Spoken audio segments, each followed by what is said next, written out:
Hi friends, నా పేరు నరేంద్ర. నేను ఇప్పుడు ఎంఎస్బిఐ తెలుగు వర్షన్లో చెప్తున్నాను. ఎంఎస్బిఐ మైక్రోసాఫ్ట్ బిజినెస్ ఇంటెలిజెన్స్. ఇది మూడు టూల్స్గా విభజించారు. ఒకటి ఎస్ఎస్ఐఎస్ అండ్ ఎస్ఎస్ఏఎస్ అండ్ ఎస్ఎస్ఆర్ఎస్. ఇవి మూడు డేటాని ఇంపోర్ట్ చేయడానికి, డేటాబేస్లోకి లోడ్ చేయడానికి అండ్ అనాలిసిస్ చేయడానికి అండ్ రిపోర్ట్స్ డిజైన్ చేయడానికి కోసం యూజ్ చేస్తారు. మామూలుగా దీన్ని ఎలా ఉంటుందంటే, ఎగ్జాంపుల్ మనకి ఒక ప్రాజెక్ట్ ఉంది. బిగ్ బజార్ షాపింగ్స్ అనేటివి మనకి చాలా ఫేమస్. ఆ బిగ్ బజార్ షాపింగ్స్ అనేటివి మల్టిపుల్ సిటీస్లో ఉన్నాయి. లైక్ హైదరాబాద్, పూణే, చెన్నై, బెంగళూరు టైప్గా. వీటికి హెడ్ వచ్చి వేరే దగ్గర ఉన్నారు, ఢిల్లీలో ఉన్నారు. మనకి అతనికి డే బై డే డేటాని రిపోర్ట్ చేయాలి. బిజినెస్ ఎలా జరుగుతుంది, ఏం జరుగుతుంది, ఎందుకు అనేది. వీటిని డేటా అంతా ఒక సర్వర్లో అంతా మెయింటైన్ చేస్తాము. ఆ సర్వర్ని అన్నిటికీ లింక్ చేసి హెడ్కి లింక్ చేస్తాము. డేటా అంతా అతను లింక్ క్లయింట్ సర్వర్లో లోడ్ చేసిన తర్వాత క్లయింట్ చూసుకుంటాడు. మనకి క్లయింట్ ఢిల్లీలో ఉన్న హెడ్ అవుతాడు. సో ఇది మామూలుగా జరిగే ప్రాసెస్. మనకి ఇది ఎంఎస్బిఐ అనేది ఎలా జరుగుతుంది, దీంట్లో ఎస్ఎస్ఐఎస్ పార్ట్ ఎలా ఉంటుంది, ఎస్ఎస్ఏఎస్ పార్ట్ ఎలా ఉంటుంది, ఎస్ఎస్ఆర్ఎస్ పార్ట్ ఎలా ఉంటుంది, దీని యొక్క ఆర్కిటెక్చర్ అయినప్పుడు చేస్తున్నాం. చూడండి, మనకి మల్టిపుల్ సిటీస్లో సోర్స్ వస్తుందని చెప్పాను కదా. అందులో మనకి చెన్నై నుంచి టెక్స్ట్ ఫైల్స్లో రావచ్చు, బెంగళూరు నుంచి ఎక్సెల్ ఫైల్స్లో రావచ్చు, హైదరాబాద్ నుంచి రా ఫైల్స్లో రావచ్చు, పూణే నుంచి వేరే ఫార్మాట్లో రావచ్చు, లైక్ SQL సర్వర్, టెరాడేటా, ఒరాకిల్, ఆ విధంగా రావచ్చు. వీటన్నిటిని మనం డేటాబేస్లో లోడ్ చేయాలి. ఇది మన టార్గెట్. మామూలుగా దీనిలో 3 ఆపరేషన్స్ జరుగుతాయి. ఒకటి E2, T3 loading, ETL extract, transformation, loading. ఇది ETL ఆపరేషన్స్ అంటారు. ఇవి చేయాలా, ఎందుకు చేయాలి, ఏమిటి అంటే, మనకి అనేది ఎక్స్ట్రాక్ట్ పార్ట్. ఇవి ఈ పార్ట్లో ఉంటుంది. ఇది ఎగ్జాంపుల్ ఎలా జరుగుతుందంటే, మనకి సోర్స్ ప్రొవైడర్ని ఫెచ్ చేసి సోర్స్ డేటాని ఫెచ్ చేసి దాన్ని డేటాబేస్లోకి లోడ్ చేయాలి. మనకి ఎస్ఎస్ఐఎస్లో మల్టిపుల్ సోర్సెస్ ఉన్నాయి, సోర్స్ ఆప్షన్స్. ఫ్లాట్ ఫైల్స్, రా files, XL files, SQL server source, OLDB source. ఆ విధంగా దీన్ని డేటాబేస్లోకి లోడ్ చేయాలి. ఇది కాన్సెప్ట్. ఇంకా ట్రాన్స్ఫర్మేషన్, ETL, ఇది లోడింగ్. ట్రాన్స్ఫర్మేషన్ అనేది అవసరమా, అది మనకి డేటా అనేది ఇప్పుడు ఎక్సెల్లో కొన్ని డేటా టైప్ ఇష్యూస్ ఉంటాయి. కొన్ని క్యాలిక్యులేటెడ్ కాలమ్స్ కావాల్సి వస్తుంది, క్యాలిక్యులేటెడ్ డేటా కావాల్సి వస్తుంది. అండ్ డేటాని ఎలా లోడ్ చేయాలి, ఒక రూపం నుండి మరో రూపంకి ట్రాన్స్ఫర్ చేయాలి. ఎగ్జాంపుల్, మనకి బిగ్ బజార్లో ఒక్కో రోజు ఒక్కో రేట్స్ ఉంటాయి, ప్రోడక్ట్స్ రేట్స్. ప్రోడక్ట్స్ వారిగా వాటికి ఎంత డిస్కౌంట్ ఇస్తున్నాము, వాటికి ట్యాక్స్ ఎంత కడుతున్నాము, మనకి ఎలా వస్తుంది. ఇప్పుడు మ్యానుఫ్యాక్చరింగ్ అమౌంట్ వచ్చి 300 పడితే ఒక ప్రోడక్ట్ మీద మనం దాన్ని 350కి అమ్మాల్సి వస్తుంది. దానికి మనం ట్యాక్స్ ఎంత కడుతున్నాము అండ్ డిస్కౌంట్ ఎంత ఇస్తున్నాము, మనకి టోటల్ అమౌంట్ మనకి ఎంత వస్తుంది, మనకి సేల్ అమౌంట్ ఎంత వస్తుంది. ఈ విధంగా ఈ ట్రాన్స్ఫర్మేషన్స్ యూజ్ చేసుకొని మనం చేయొచ్చు. ఎగ్జాంపుల్, ఈ ట్రాన్స్ఫర్మేషన్స్ అనేవి మల్టిపుల్ ట్రాన్స్ఫర్మేషన్స్ ఉన్నాయి. అవి తర్వాత నేను ఎస్ఎస్ఐఎస్ స్టార్ట్ చేసిన తర్వాత చెప్తాను. ఇది ఎస్ఎస్ఐఎస్ పార్ట్, ఇది transformation. Next SSIS part. SSIS పార్ట్లో 2 టైప్స్ ఉంటాయి. 2 టైప్స్ ఆఫ్ క్యూబ్స్ని క్రియేట్ చేసుకుంటాము. అవి ఒకటి OLAP cube, 2 OLTP cube. OLAP cube అనేది ఆన్లైన్ అనాలిసిస్ ప్రాసెసింగ్. దీనిలో historical data and current data, business ఎప్పటి నుంచి స్టార్ట్ అయింది, అతనికి ఎప్పటి నుంచి కావాలి, బిజినెస్ అనేది ఎప్పటి నుంచి స్టార్ట్ అయింది, ఆ డేటా అంతా మొత్తం ఉంటుంది. నెక్స్ట్ OLTP వచ్చి ప్రజెంట్ జరుగుతున్న ట్రాన్సాక్షన్స్ ఎలా ఉన్నాయి, ఆ డేటాని క్రియేట్ చేస్తాం. ఈ 2 types, OLAP cube and OLTP cubes run అవుతాయి. నెక్స్ట్ వాటిని యూజ్ చేసి, డేటాబేస్ని యూజ్ చేసి లేదా క్యూబ్స్ని యూజ్ చేసి, రెండింటిని యూజ్ చేసి మనం రిపోర్ట్స్ని జనరేట్ చేస్తాం. రిపోర్ట్స్ని జనరేట్ చేసి క్లయింట్ సర్వర్లోకి డిప్లాయ్ చేస్తాం. ఇది మనకి డైలీ జరిగేది. అప్పుడు క్లయింట్ దాని మోడిఫికేషన్ చూసుకొని అతను వే ఆఫ్ థింకింగ్ బిజినెస్ మైండ్తో ఎక్కడ బిజినెస్ ఎక్కువ జరుగుతుంది, ఎక్కడ జరగటం లేదు, దాని ప్రకారం అతను బిజినెస్ ప్రొడక్షన్ బిల్డ్ చేసుకుంటాడు. ఇది మన ఎంఎస్బి ఆర్కిటెక్చర్. దీనిలో ఈ పార్ట్ అంతా ఎస్ఎస్ఐఎస్ కింద వస్తుంది, ఈ పార్ట్ అంతా ఏఎస్ కింద వస్తుంది, ఈ పార్ట్ వచ్చి ఎస్ఎస్ఆర్ఎస్ కిందకి వస్తుంది. SSIS stands sequel server integration service, AS sequel server analysis service, RS sequel server report service. ఇది మామూలుగా ఇప్పుడు ప్రజెంట్ ఇవి ఉన్నాయి కాబట్టి ఈ బిఏ డెవలపర్స్, దీన్ని మొత్తం ఎంఎస్బిఏ అంటాము. బిఏ డెవలపర్స్ ఉన్నారు కాబట్టి లోడ్ చేయగలుగుతున్నాం. ఒకవేళ వాళ్ళు లేనప్పుడు ఒక సీక్వెల్ సర్వర్తో డేటాబేస్లో సీక్వెల్ సర్వర్ డేటా లోడ్ చేస్తాము. బిఏ డెవలపర్స్ మనకు అందుబాటులో లేనప్పుడు ఈ టెక్స్ట్ ఫైల్స్, ఎక్సెల్ ఫైల్స్ని వాటిని ఎలా లోడ్ చేస్తారు, డేటాబేస్లోకి ఎలా లోడ్ చేస్తారు అనేది ఇప్పుడు నేను చూపిస్తున్నాను. చూడండి, ఫస్ట్ డేటాబేస్ కనెక్ట్ కావాలి.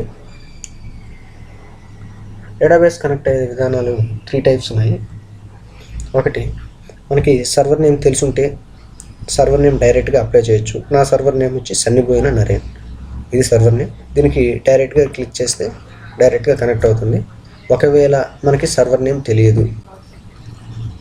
తెలియనప్పుడు మనం ఇక్కడ డాట్, ఇది లోకల్ హోస్ట్, డాట్ పెట్టిన లోకల్ మిషన్కి కనెక్ట్ అవ్వడానికి డాట్ పెట్టిన కనెక్ట్ అవుతుంది. ఒకవేళ ఇది కూడా కాదు, ఇంకో ఆప్షన్ ఉంది, అది మన కంప్యూటర్ నేమ్. లోకల్ మిషన్స్కి మన కంప్యూటర్స్ నేమ్ ఇచ్చినా కానీ వర్క్ అవుతుంది. అది మనం ఎలా కనుక్కుంటాం కంప్యూటర్స్ నేమ్స్ అనేది చూపిస్తాం. మన computer name, go to computer properties. ఇక్కడ సన్నిబోయిన నరేంద్ర అని ఉంది కదండి, ఇది నా కంప్యూటర్ నేమ్. సో నేను ఇప్పుడు సన్నిబోయిన నరేంద్ర అని ఇస్తున్నాను.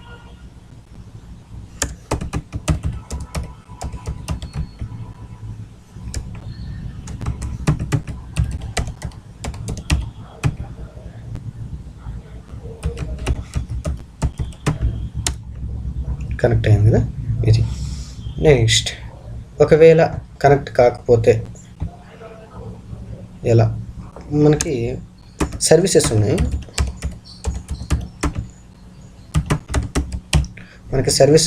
ఆ సర్వీసెస్ ఇక్కడ మనకి మీరు స్టార్ట్ బటన్ నొక్కి అక్కడ మీరు సెర్చ్ చేసినట్లయితే మీ దాంట్లో ఇంబుల్ లేనప్పుడు ఇన్స్టాల్ చేస్తే ఎస్ఎస్ఎంఎస్, దాన్ని సెర్చ్లోకి వెళ్ళి సీక్వెల్ సర్వర్ కాన్ఫిగరేషన్ మేనేజర్ అని ఉంటుంది. నేను టాస్క్ బార్లో పెట్టుకున్నాను, దాన్ని యూజ్ చేసుకొని task bar sequel server configuration manager అని ఉంటుంది.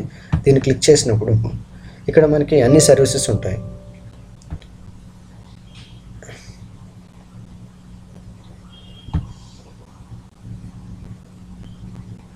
ఇక్కడ sequel servers SSMS sequel server, ఇది రన్నింగ్లో ఉందో లేదో చూసుకోవాలి. రన్నింగ్ స్టాప్ అయి ఉంటే రైట్ క్లిక్ చేస్తే స్టార్ట్ అనే బటన్ వస్తుంది, ఎనేబుల్ అవుతుంది. దాన్ని క్లిక్ చేసుకుంటే రన్ అవుతుంది. ఇది సీక్వెల్ సర్వర్ కనెక్ట్ అయ్యే మెథడ్. నెక్స్ట్, ఇప్పుడు మనకి ఇక్కడ బల్క్ శాంపుల్ అనే ఎంటీ డేటా ఉంది, ఎంటీ టేబుల్. దీనిలో నుంచి ఒక టెక్స్ట్ ఫైల్లో నుంచి డేటాని ఎలా లోడ్ చేస్తాం. దీనికి go to databases, import export wizard అని ఒక ఆప్షన్ ఉంది మనకి 2012లో, దాంట్లో యూస్ చేసి చేయొచ్చు. ఇంపోర్ట్. Next, data source. మన డేటా సోర్స్ ఏంటి, ఫ్లాట్ ఫైల్. సో ఇక్కడ మనకి డేటా సోర్సెస్ కనెక్షన్ ప్రొవైడర్స్ ఉన్నాయి, వాటిలో మనకి ఏది కావాలో అది చెక్ చేసుకోవాలి. ఫ్లాట్ ఫైల్స్ సోర్స్ మన ఫ్లాట్ ఫైల్ కాబట్టి ఫ్లాట్ ఫైల్ సోర్స్. నెక్స్ట్, ఆ ఫైల్ ఎక్కడ ఉంది దాన్ని ఫెచ్ చేయాలి. ఫైల్ని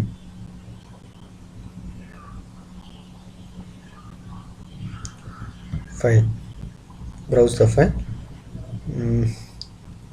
source ff, ఇది నా సోర్స్ ఫైల్. అండ్ కాలమ్స్, ఏమేమి కాలమ్స్ ఉన్నాయి. అండ్ అడ్వాన్స్డ్, ఇక్కడ మనకి డేటాబేస్లో ID, age, salary, start date, ఇవి డిఫరెంట్ డేటా టైప్స్ యూస్ చేస్తాము. సో వాటికి డేటా టైప్ చేంజ్ చేసుకోవచ్చు. Next age,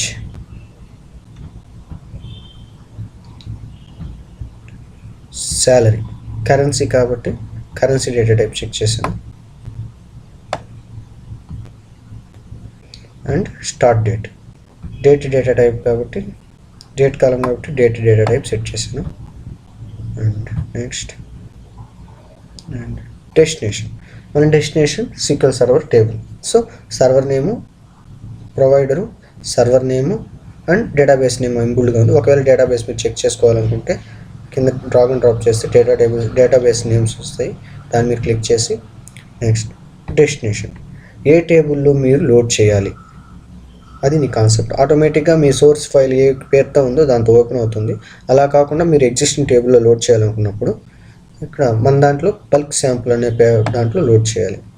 okay, load. Next చూడండి, ఇక్కడ స్టార్ట్ డేట్ వార్నింగ్ మెసేజ్, ఇదేం పెద్ద ప్రాబ్లం కాదు. వార్నింగ్ ఇది చూపిస్తుంది చూడండి. ఇక్కడ potential lost conversion of lost from date to date. Next ఇక్కడ డెస్టినేషన్ లొకేషన్, డెస్టినేషన్ ప్రొవైడర్, మనం ఇక్కడ సన్నిపోయిన నరేంద్ర అనేది సర్వర్లో ప్రొవైడర్లో ఇస్తున్నాము. ఇక్కడ copy for rows user, flat file source flat file text file నుంచి బల్క్ శాంపుల్ అనే టేబుల్లోకి లోడ్ అవుతుంది.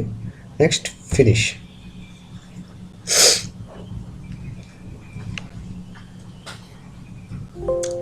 ఇక్కడ మనకు వార్నింగ్ మెసేజ్ వచ్చింది, అది చూద్దాం. Data flow task, okay, truncation may name database, okay, data flow column name with tea and database column name with 20. మనకి టెక్స్ట్ ఫైల్లో డేటాబేస్ స్ట్రింగ్ డిఫాల్ట్గా 50 తీసుకుంటుంది, అది ఇక్కడ 50. మనం ఇక్కడ టేబుల్ క్రియేట్ చేసేటప్పుడు డేటాబేస్లో ఉన్న టేబుల్ క్రియేట్ చేసినప్పుడు నేమ్ అనే కాలంకి మనం లెంత్ 20 ఇచ్చాము. సో అది ట్రంకేషన్ వార్నింగ్ మెసేజ్. సో దాని ఏం ప్రాబ్లం లేదు. క్లోజ్. ఇప్పుడు డేటా లోడ్ అయిందో లేదో చెక్ చేద్దాం. ఓకే, లోడ్ అయింది. ఇప్పుడు ఇదే డేటాని ఆ ఫ్లాట్ ఫైల్లోకి ఎలా లోడ్ చేయాలో చూద్దాం. ఆ ఫ్లాట్ ఫైల్ సోర్స్, ఓకే, దీంట్లో మొత్తం క్లీన్ చేసేస్తున్నాను. ఓకే, నెక్స్ట్ ఇదే డేటాను ఆ ఫ్లాట్ ఫైల్లోకి లోడ్ చేయాలి. Same method, import.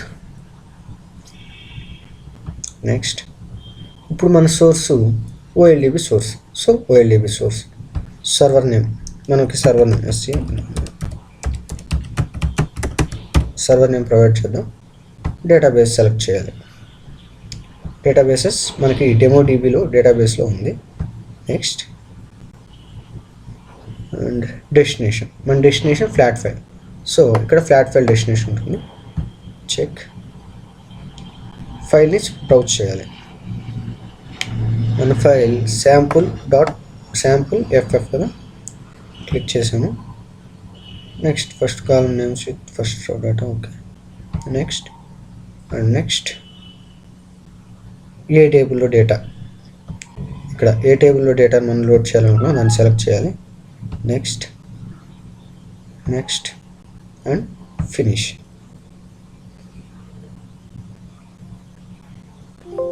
Okay, data load అయ్యింది. ఇప్పుడు ఆ ఫైల్లో ఆ డేటా ఉందో లేదో చెక్ చేద్దాం. ఓకే, డేటా వచ్చింది. సో ఇది సక్సెస్. నెక్స్ట్ మనకి ఎక్సెల్ ఫైల్స్లో ఎలా ఉంటాయి ఎలా చేద్దాం. దీంట్లో బల్క్ శాంపుల్ మినిట్, ఓకే, దీంట్లో బల్క్ శాంపుల్ అనే దాంట్లో మనకి డేటా ఉంది. దీన్ని టేబుల్లోకి లోడ్ చేయాలి. అది ఎలాగా, ఎగ్జాంపుల్ దీన్ని ఇప్పుడు ట్రంకేట్ చేస్తున్నాను ఇదే టేబుల్ని.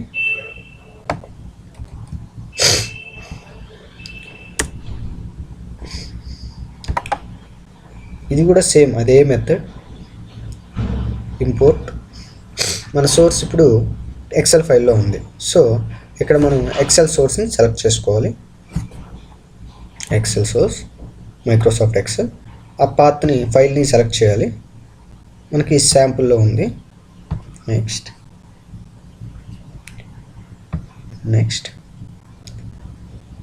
డెస్టినేషన్ ఇది destination same server name and database name. Next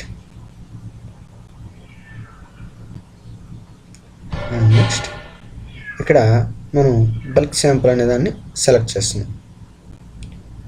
next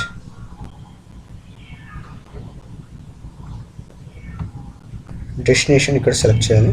destination table bulk sample. Next finish.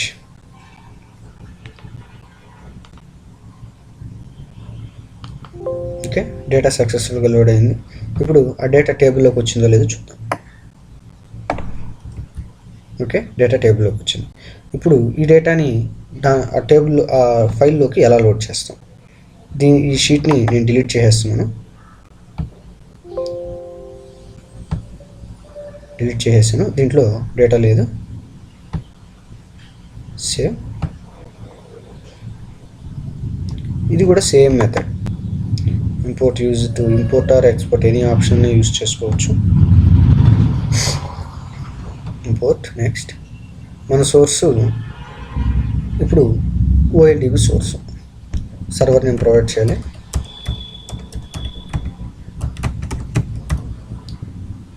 Database select చేయాలి. నెక్స్ట్ డెస్టినేషన్ మనకి ఎక్సెల్ డెస్టినేషన్. ఫైల్ని క్యాచ్ చేయాలి.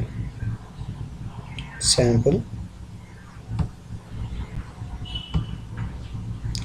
నెక్స్ట్ మనం ఏ డేటాని లోడ్ చేయాలనుకుంటున్నాం? బల్క్ శాంపుల్లో ఉన్న డేటాను లోడ్ చేయాలనుకుంటున్నాం. మ్యాపింగ్స్ ఇక్కడ చెక్ చేసుకోవచ్చు.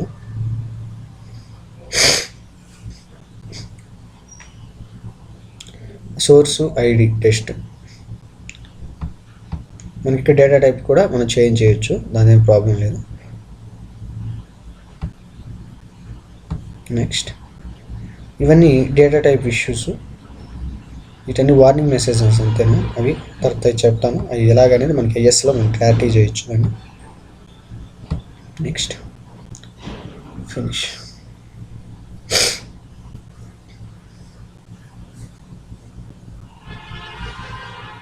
Okay, success. ఇప్పుడు ఈ డేటా ఆ ఫైల్లోకి వచ్చిందో లేదో చెక్ చేద్దాం. ఓకే, బల్క్ శాంపుల్ అనే షీట్ని ఓపెన్ చేశాను, డేటా వచ్చింది. సో ఇది సక్సెస్ అయింది. నెక్స్ట్ ఇవి లేకుండా బల్క్ ఇన్సర్ట్ అనే ఒక ఆప్షన్ ఉంది మనకి. టెక్స్ట్ ఫైల్లో నుంచి డేటాని ఎలా లోడ్ చేయాలి? మనకి టెక్స్ట్ ఫైల్ డేటా ఉందా ఒకసారి చెక్ చేయండి. ఓకే, ఈ ఫైల్లో ఉన్న డేటాని టేబుల్లోకి లోడ్ చేయాలి. సో దీన్ని ట్రంకేట్ చేస్తున్నాను. మనకి ఇక్కడ దీనికి కొంచెం కమాండ్ రాసుకోవాలి. Bulk insert option. ఇది ఎలా ఉంటుందంటే syntax bulk insert database name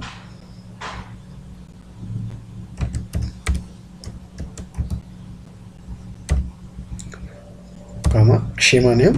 My schema is DBO, database object, and table name.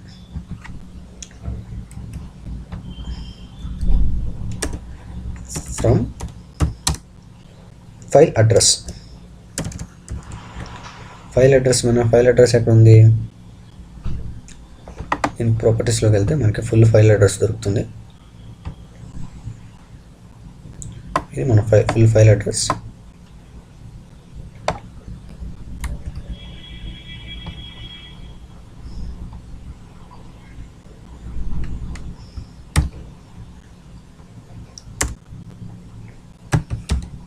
With ఇక్కడ మనం కొన్నిటికి వీటికి టెర్మినేటర్స్ యూజ్ చేయాలి. First field Terminator. Field Terminator అనేది మనం ఏ ఫీల్డ్స్ని ఎక్కడెక్కడ ఒక ఫీల్డ్గా డివైడ్ చేస్తున్నాం.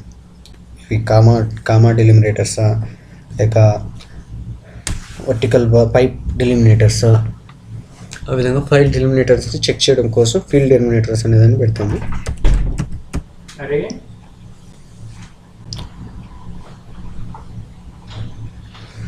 చెక్ చేస్తాము.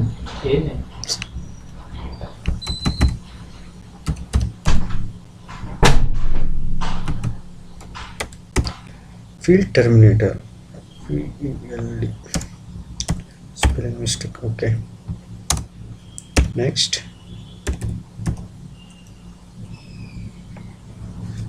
ఇక్కడ మనం కామా డెలిమినేటర్ యూస్ చేస్తున్నాం కాబట్టి comma. Next row Terminator.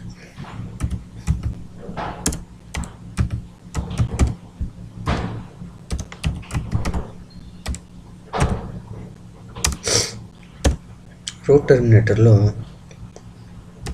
n by small n number of rows చేస్తామంటే. నెక్స్ట్ ఫస్ట్ రో.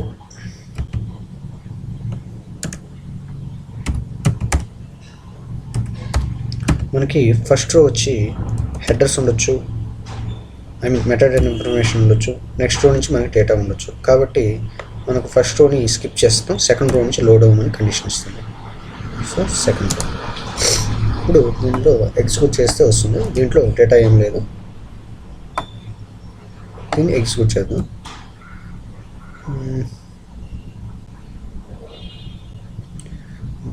because some error to open the operating system or not, syntax is incorrect.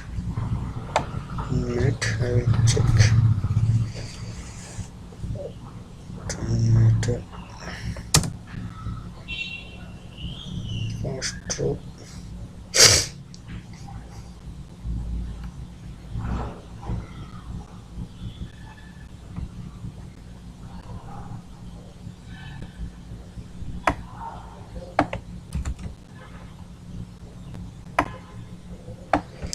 What happened?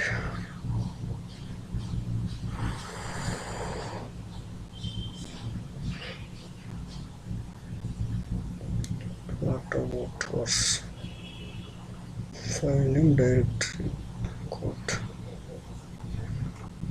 Commit, we'll check.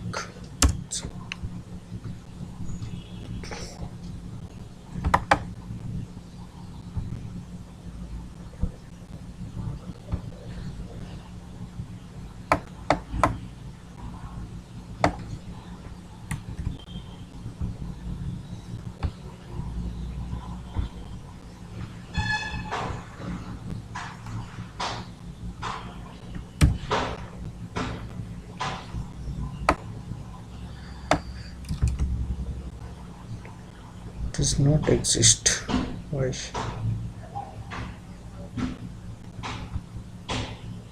Source file cannot bulk load. This file is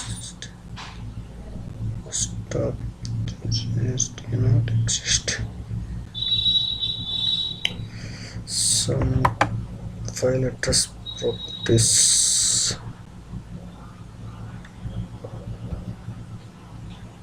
Details.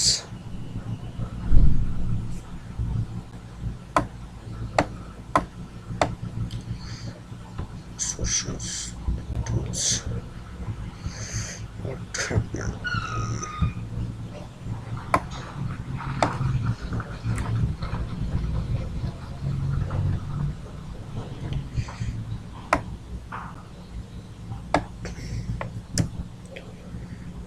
Okay.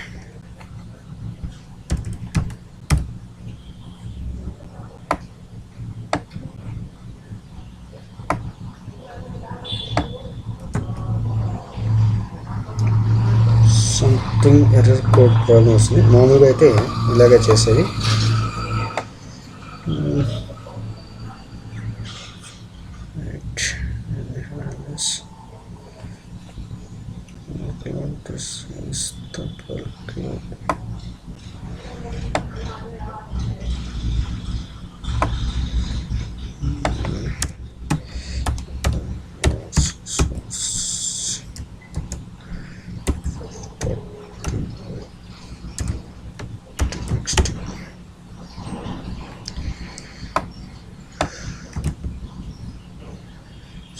Something wrong.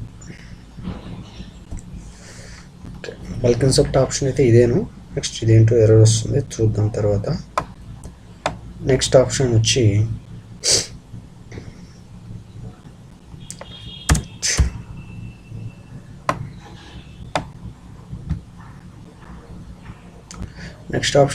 ఇది మామూలుగా close చేసేసాము.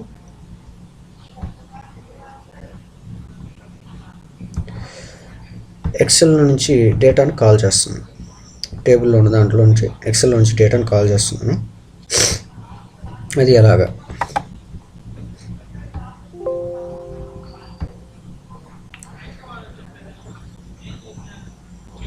Data ఇక్కడ మనకి files ఉన్నాయి కదా, file name, insert, page layout, formulas, data దగ్గరికి వెళ్తే ఇక్కడ మనకి ఒక ఆప్షన్ వస్తుంది, గెట్ ఎక్స్టర్నల్ డేటా. ఎక్కడి నుంచి అయినా కానీ మనం డేటాని ఎక్సెల్లోకి తీసుకోవచ్చు. First other sources from SQL server name,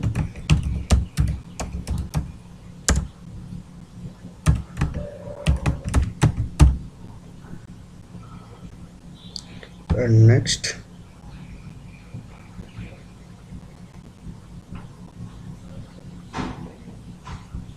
database name select చేసుకోవాలి. నెక్స్ట్ టేబుల్ నేమ్ సెలెక్ట్ చేసుకోవాలి. Next and finish. ఇక్కడ మనకి ఆప్షన్ వస్తుంది, which this file already existed, so please replace the existing file. Yes, ఇక్కడ ఎగ్జిస్టింగ్ వర్క్షీటా లేదా new worksheet అని అడుగుతుంది. మనం ప్రజెంట్ ఎగ్జిస్టింగ్ వర్క్షీట్ కొడుతున్నాను. ఇప్పుడు ఆ టేబుల్లో ఉన్న డేటా దీంట్లో లోడ్ అవుతుంది. ఓకే, దాంట్లో మనం ఇందాక ట్రంకేట్ చేసాం కాబట్టి డేటాని ఏం చూపెట్టేది, లేకపోతే లోడ్ అయ్యేది. ఎగ్జాంపుల్గా ఇంకో టేబుల్ చూసి చూద్దాం. Same way data existing connections from other sources from SQL server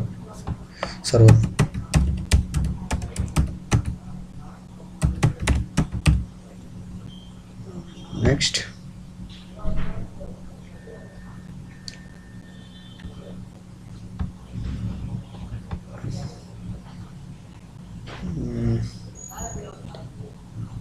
books, next and finish and next. ఆ బుక్స్లో ఉన్న టేబుల్లో ఉన్న డేటా ఇది వస్తుంది. సో ఇది ఆప్షన్. సెకండ్ ఈ విధంగా డేటా వస్తుంది, దాన్ని చెక్ చేసాం కదా. Next bulk insert. ఇది ఏంటి ప్రాబ్లం? ఒకసారి ట్రై చేస్తున్నాను, రీట్రై చేస్తున్నాను, చూడండి.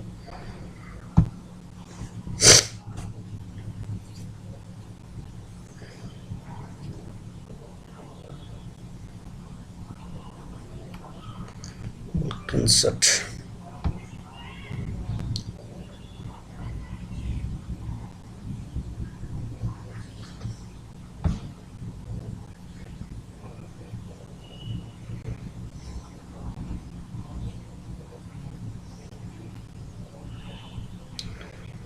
Okay.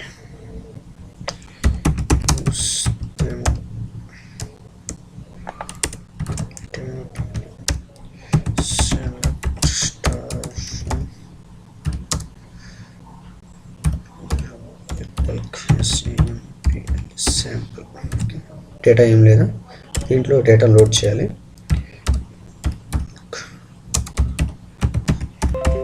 Insert DB name, database name,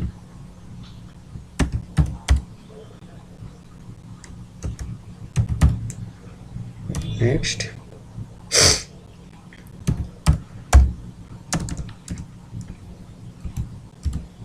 database object name, next table name,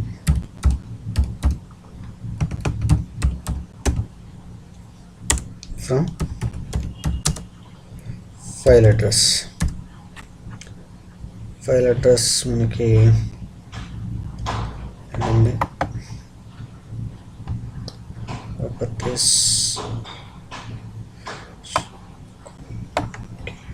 control C, copy. Next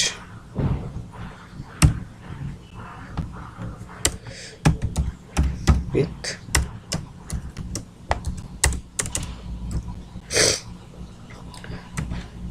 field and terminator.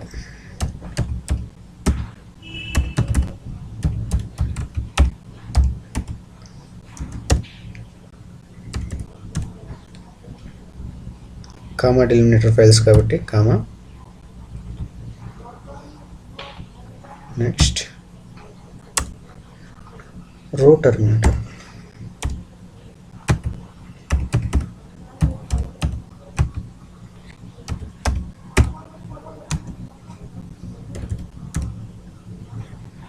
Row terminator slash small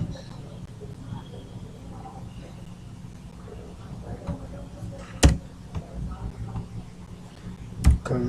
next first రో.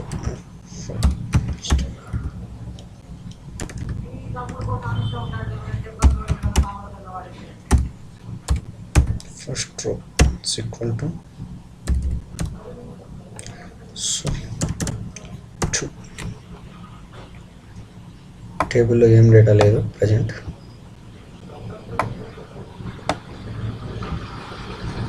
Okay, 7 rows effect అయ్యాయి. That ఎలా చేసి 7 rows effect అయ్యాయి. So ఇది bulk insert చేసే విధానం. So ఈరోజు class ఇంతేను. రేపటి నుంచి నెక్స్ట్ క్లాస్ SSIS ప్రాజెక్ట్ ఎలా క్రియేట్ చేస్తాం, అసలు SSIS ప్రాజెక్ట్ డిజైన్లో ఏమేమి ఉంటాయి, వాటిని ఎలా యూజ్ చేస్తాం, వాటి యొక్క టాస్క్స్ ఎలా ఉంటాయి, కంటైనర్స్ ఎలా ఉంటాయి, వాటిని ఎలా యూజ్ చేయాలి, అసలు ప్రాజెక్ట్ ఎలా క్రియేట్ చేయాలి, నెక్స్ట్ దాన్ని ఒక ప్రాజెక్ట్ క్రియేట్ చేసి దాన్ని ఎలా ట్రాన్స్ఫర్ చేస్తాం, ఒక ప్యాకేజ్, ఒక SSIS డెవలపర్గా ఒక ప్యాకేజ్ క్రియేట్ చేసినప్పుడు దానికి మినిమం ఏమేమి చేయాలి, వీటన్నిటిని నెక్స్ట్ క్లాస్లో చెప్తాను. సో నా పేరు నరేంద్ర. మీకు కానీ ఇది కానీ నచ్చినట్లయితే నా ఛానల్ సబ్స్క్రైబ్ చేయండి. దీంట్లో ఏమన్నా దీనిపై మీ ఉద్దేశం కింద కామెంట్స్ ద్వారా టైప్ చేయండి. ఇదే నాలెడ్జ్ మీ ఫ్రెండ్స్, మీకు ఉపయోగపడే పని అయితే మీ ఫ్రెండ్స్కి కూడా షేర్ చేయండి. Thanks. My name is Narendra. Thank you.